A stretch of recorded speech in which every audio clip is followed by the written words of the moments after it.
YouTube, it's Tom back with another one for you. So this one you're gonna like. It's called the Affidavit of Walker Todd.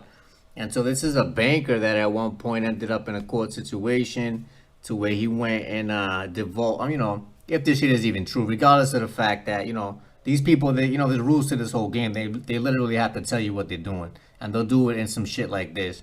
And then they'll bury it. You know what I mean? So we're going to talk about this shit today. Basically, this is a affidavit of a banker that went to court, had some type of situation, and ended up divulging the fact that, not that it was a secret, but that, fiat currency just is what it is, backed by nothing, and it's just credit. And then that gold and silver is actually lawful money and things of that nature. So you have legal tender, then you have lawful money. So let's get into this. So here you have the beginning of the case, Bank One. This is who he was dealing with, right? So, and then we'll get into the affidavit. So it says, now comes the affiant, Walker F. Todd, a citizen of the United States and the state of Ohio, over the age of 21, and declares as follows under penalty of perjury. So he literally put his freedom on the line to attest to the fact that what he's about to say in this particular document is 100% facts, and he's willing to stand on that with his life. Okay, so that I take that as pretty serious. On top of the fact that this shit just is what it is. So that I am familiar with the promissory note and disbursement request and authorization dated November 23, 1999. Together, sometimes referred to in other documents filed by defendant in this case as the alleged agreement between defendant and plaintiff, but called the note in this affidavit. So the agreement is going to be called a note, right? There's going to be a promissory note that you sign when you agree to pay for anything, and then they go ahead and sell that off. But that's the one thing that they always need to even send you a fucking bill. So that's where they really fuck up, is when you end up in court and they're asking you questions and shit, just ask them for the original wedding signed promissory note that you signed with them, because they do need that to even have sent you a bill. Otherwise, all the bills that they've sent you prior is fucking mail fraud. So if called as a witness, I would testify as stated herein. I make this affidavit based on my own personal knowledge of the legal, economic, and historical principles stated herein, except that I have relied entirely on documents provided to me, including the note, regarding certain facts at issue in this case, of which I previously had no direct and or personal knowledge. I am making this affidavit based on my experience and expertise as an attorney, economist, research writer, and teacher. I am competent to make the following statements. So then after this, he goes ahead and proceeds to basically break down how the monetary system works. So let's get into this shit real quick. So right here, you have professional background qualifications. To be honest with you, what makes you a qualified banker? The fact that you deal with promissory notes every day, that you call Federal Reserve notes, that automatically puts you in the position of being recognized as a fucking banker, because you deal with securities. Okay, so regardless of the fact, professional background shit, everybody here is a private banker because you deal with Federal Reserve notes, unless you deal only with gold. So then there it is. So 2, my qualifications as an expert witness in monetary and banking instruments are as follows. For 20 years, I worked as an attorney and legal officer for the legal departments of the Federal Reserve Banks of New York and Cleveland. Among other things, I was assigned responsibility for questions involving both novel, which is new, and routine bank notes, bonds, bankers' acceptances, securities, and other financial instruments in connection with my work for the Federal Reserve Banks. Discount windows and parts of the open market trading desk function in New York. In addition, for 9 years, I worked as an economist, researcher, officer as the Federal Reserve Bank of Cleveland. I became one of the Federal Reserve System's recognized experts on the legal history of central banking and the pledging of notes, bonds, and other financial instruments at the discount window to enable the Federal Reserve to make advances of credit that became or could become money.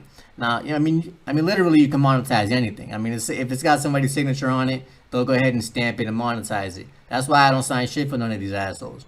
So, unless I'm dealing with the Treasury and I actually sign something like that, that's because I'm paying for something. Other than that, you're not getting my fucking signature. It's not happening. So I also have read extensively treaties on the legal and financial history of money and banking, and have published several articles covering all of the subjects just mentioned. I have served as an expert witness in several trials, including banking practices and monetary instruments. A summary, biographical sketch, and resume, including further details of my work, experience, reading publications, and education will be tendered to defendants and may be made available to the courts and to the plaintiff counsel upon request. So, oh damn, I forgot to put the fucking last time down.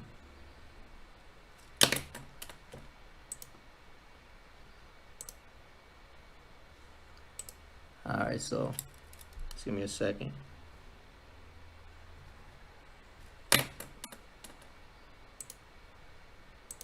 Alright, so relevance of subtle distinctions about types of money. From my study of historical and economic writings on the subject, I conclude that common misconception about the nature of money, unfortunately, has been perpetuated in the U.S. monetary and banking systems, especially since the 1930s. In classical economic theory, one economic exchange has moved beyond the barter stage. There are two types of money: money of exchange and money of account. So money of exchange is going to be something of value for something of value. Okay, so money of account is you're just talking about fucking numbers inside of a computer. So for nearly 300 years in both Europe and the United States, confusion about the distinctiveness of these two concepts has led to persistent attempts to treat money of account as the equivalent of money of exchange.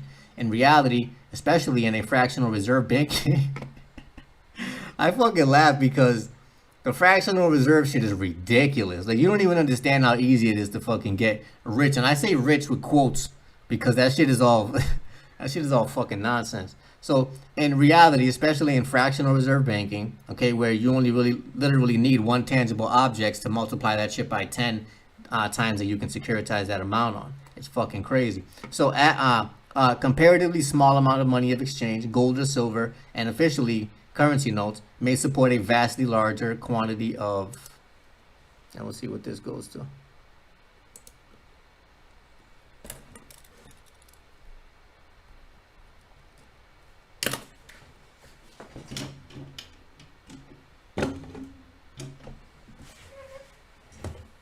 So what do we got here?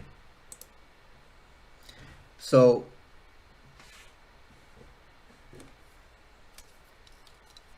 hang on a second, let me change my headphones real quick. That shit died on me. So, business transactions. Business transactions denominated in money of account. The sum of these transactions is the sum of credit extension in the economy.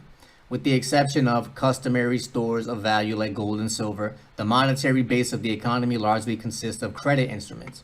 Against this background, I conclude that the note, despite some language about lawful money explained below, clearly contemplates both disbursements of funds and eventual repayment or settlement in money of account. That is, money of exchange that would be welcome but is not required to settle the note.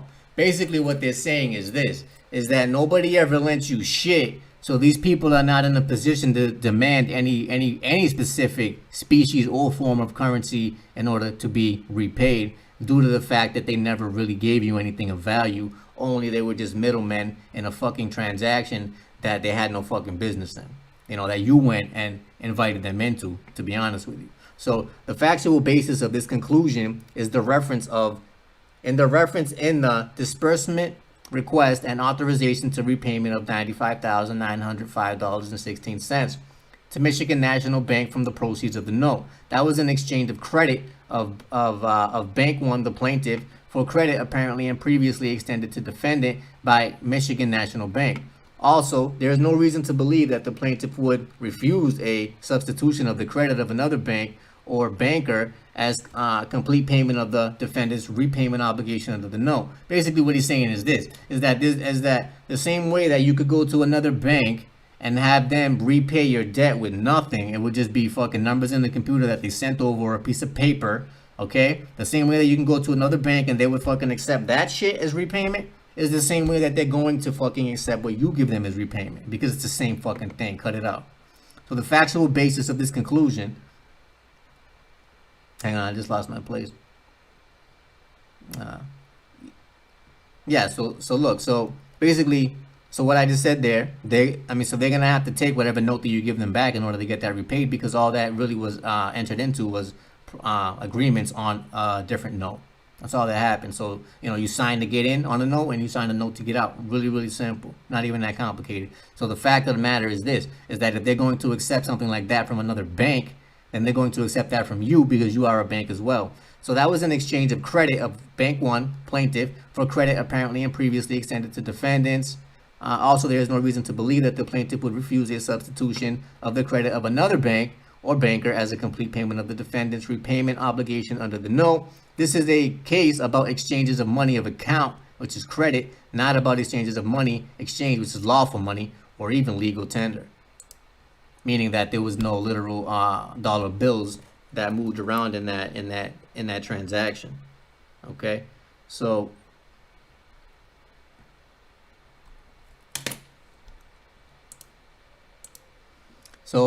ironically, the note explicitly refers to repayment in lawful money of the United States of America, right? So they're going to be like, okay, so we're going to go ahead and extend you credit, which they don't even extend you credit. You extend them credit because every loan is really a fucking deposit, and they get that from the Treasury Department, keep that shit on the low, and then they'll go ahead and get you to just start paying their taxes on investments that they're going to make using your credit that was just given to them when you gave them your social security number and signed on that dotted line. That's what really happened. So, all right, so they're going to extend you credit now, right? And then they're going to demand you pay them back in green pieces of paper. Yeah, fucking right, bro. So promises to pay clause, traditionally and legally, Congress defines the phrase as lawful money. So they're going to demand fucking what? Something else when you didn't, when that wasn't even part of the transaction. So you got to be careful what you sign and what, you know what I mean? And things like that, because they can trick you easily when you don't know the definitions. So lawful money was the form of money of exchange that the federal government or any state could be required to, by statute, to receive in payment of taxes or other debts.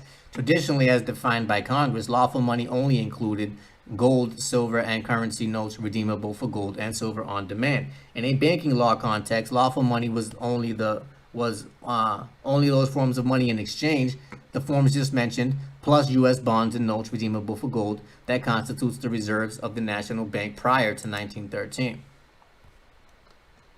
Prior to 1913.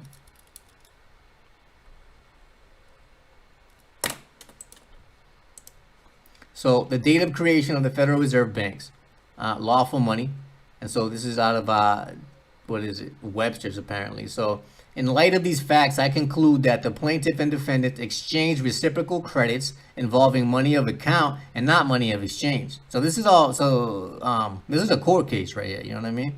So no lawful money was or probably ever would be dispersed by either side in the covered transactions.